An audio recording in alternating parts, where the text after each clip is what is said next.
Dacă vrei să stai de vorbă cu Iisus, dă-i un telefon să audă încet sus, dar să ai numărul lui de telefon și să-i spui să-ți fie în ajutor. Alo,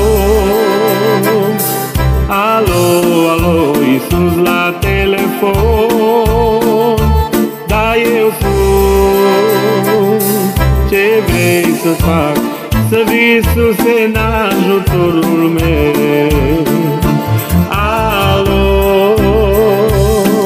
alo, alo, Iisus la telefon. Da, eu sunt, ce vrei să-ți fac? Să vii, Iisuse, în ajutorul meu.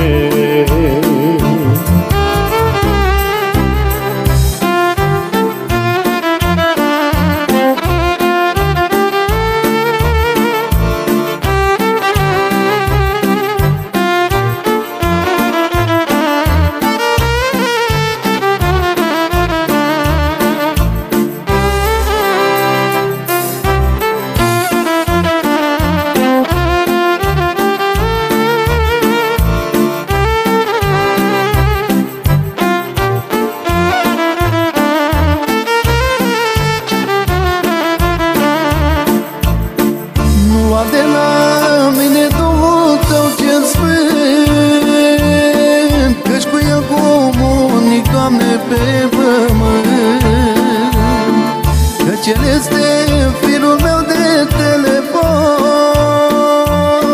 când te chem să vii în ajutor.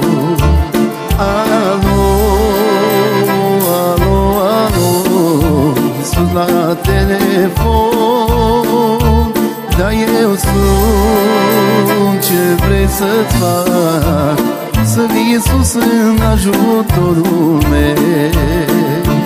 Alo, alo, alo, Iisus la telefon.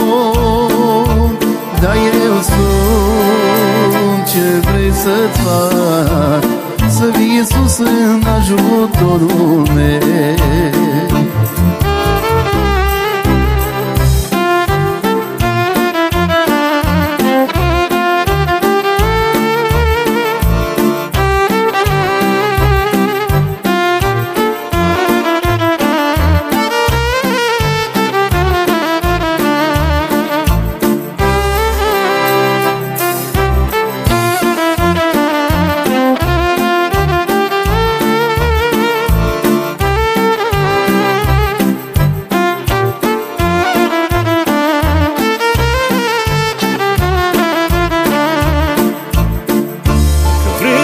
Stai de vorbă cu Iisus, dă-i un telefon să audă încet sus.